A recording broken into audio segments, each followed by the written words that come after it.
Good morning, Kansas City. Welcome to an awesome episode today of Life After KCPS, Real World Friday.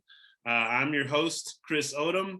Today we're meeting with an awesome person who I briefly met and our experiences in these KCPS schools, who then went on these days to be in charge of one of these KCPS schools.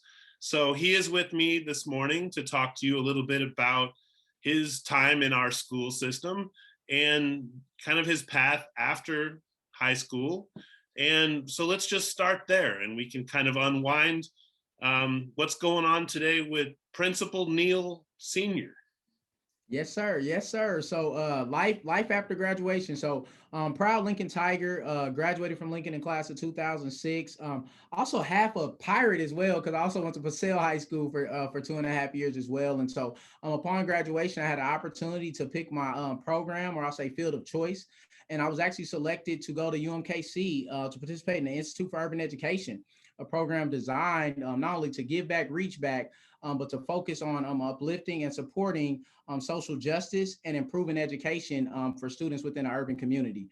And so I spent 4 years at UMKC, then another like 2 years at UMKC for my master's degree.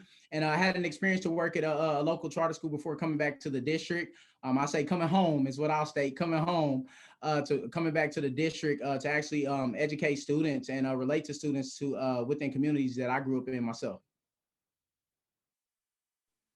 Fantastic. I'm also a three-time graduate of UMKC, and it's kind of exciting because really then I worked at Paseo, really far away from UMKC. If you know Kansas City, basically across the street, right? And you also frequented Paseo and then found your way to Lincoln, and that I think there's just some really powerful synergy going on in our city. UMKC works more closely with us these days. In 2002, when I came out, I can remember there were no such actual programs really. So I'm really excited to meet with you and talk with you and know I didn't necessarily know that about you, but so let's talk about kind of where you are these days, and then how you knew to be in this line of work. What was it that told you after high school that this is what you wanted to do? Well, I will tell you, actually how it kind of led into education. I actually had a superintendent hearing my senior year of high school. And part of my hearing conditions, I actually had to support and mentor two local students at Longan Elementary. Longan Elementary was open at the time at the district. And I actually remember mentoring two students by the name of Chris and Jordan.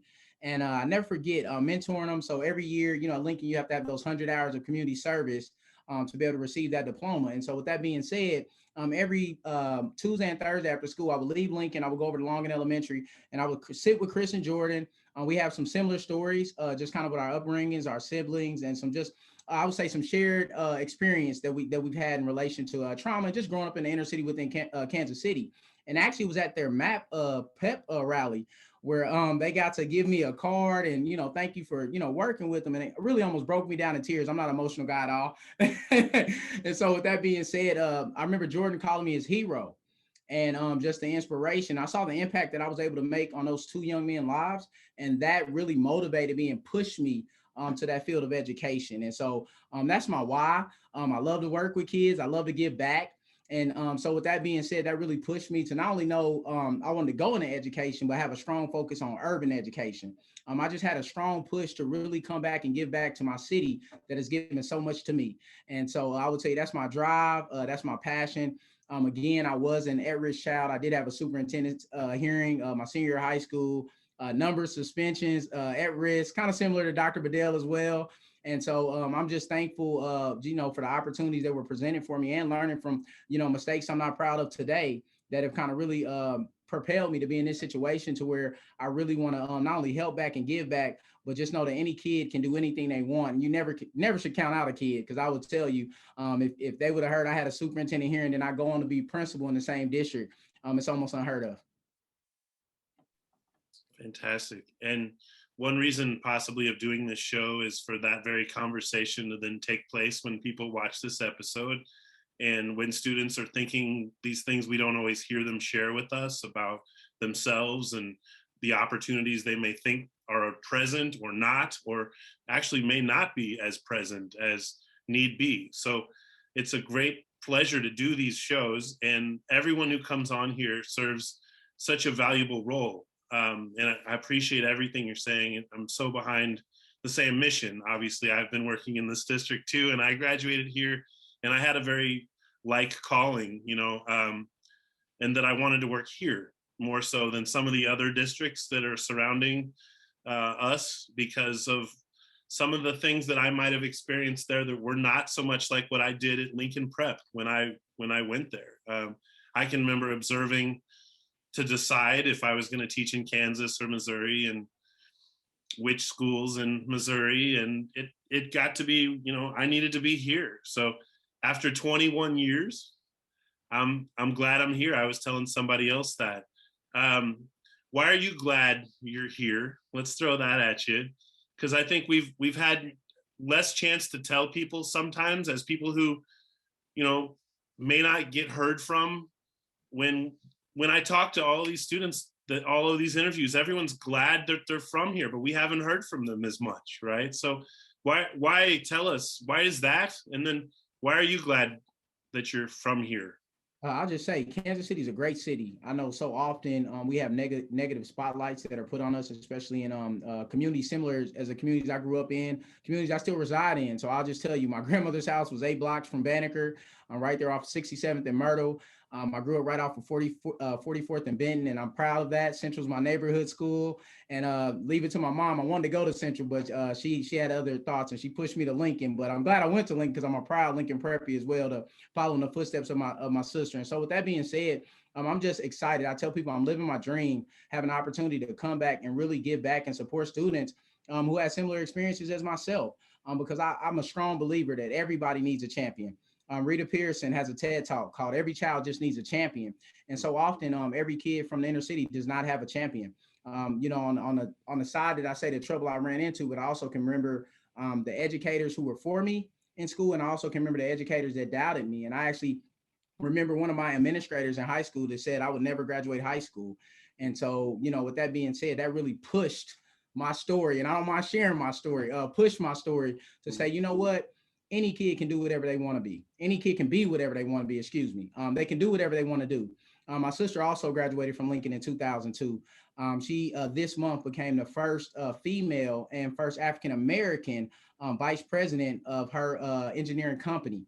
First, huge, major corporation. Just think, she grew up right off of 44th and Benton, just like me, same house and everything. And so my message to the kids, and why I'm excited that I'm here today, is that you can be anything you want to be in life. You have the choice, you have the opportunities. You just have to go out and you have to reach for them. But I'm glad I'm back. I'm glad to be able to serve. I actually applied to the district 2 years before I came back. I just don't think we were hiring vice principals at the time. I would have came back earlier. But with that being said, I'm just excited to have an opportunity to educate and within the system. I received my educational foundation, and again, to work with students throughout similar neighborhoods that I grew up in myself. And so I'm a proud Kansas Cityan. I tell people we're not only home to the Chiefs, but we're also home to the National World War I Museum, 18th and Vine. We have a proud city. And so with that being said, I'm also just proud to be in the heart of the city, and I'm working with students who need us the most. Thank you. Very well said, sir. And it's been a wonderful pleasure to have you on here with us today. We're going out into Kansas City on Real World Learning Friday here on KCPS, Life After KCPS. But in this situation, neither of us are really doing the after KCPS thing so much. We're going to keep doing the current KCPS thing, because we are currently still working there and really loving it and feeling the energy of what this city needs and wants us to do. So if you want to get a hold of KCPS, or you want to be on this show and talk about a path that you might present to someone else, we're keeping this option open throughout the rest of the season. Please reach out to me, Chris Odam, at kcpublicschools.org, and I could set you up with that opportunity. Thank you so much to our guest, Principal Neal. You've been fantastic. And, I think one of probably the youngest principal in our district's history. Did I hear that? Close. I started principalship at 28. Close. What, you don't keep stats or anything? No, you're not. I'm not keeping stats. I'm not keeping stats. I tell people just really just blessed with the opportunity, really living a dream. And I'm so thankful Dr. Bedell took a chance on me to just come in and be able to come in, just be good to people and just continue to serve our community. And Chris, I wanted to shout you out because I know you've been a longstanding educator in the district. Didn't have you formally at Paseo as a teacher, but definitely one of the teachers in the buildings that kids were always going to, always had a relationship with. And so I know you were popular amongst the kids as well. And so with that being said, I wanted to shout you out on this show as a former student of just having a heart and being a champion for kids in our district. So I really appreciate you for that. Man, that means a lot. And that's how educators keep going. You know, we do that for each other. We remind each other of the work we do is important. So thank you so much for that. And educators out there and young people who want to be educators, it's a good career. It's a great path. I always said you get paid to learn more for the rest of your life, you know, and you get sent to all these amazing places to learn, and required to learn is not the way, you know, that you would think about it. You're getting paid to learn. So continue to learn, continue to grow, find your path. And we look forward to hearing from you. Have a great day, Kansas City. Thanks again, Principal Neal. Thank you.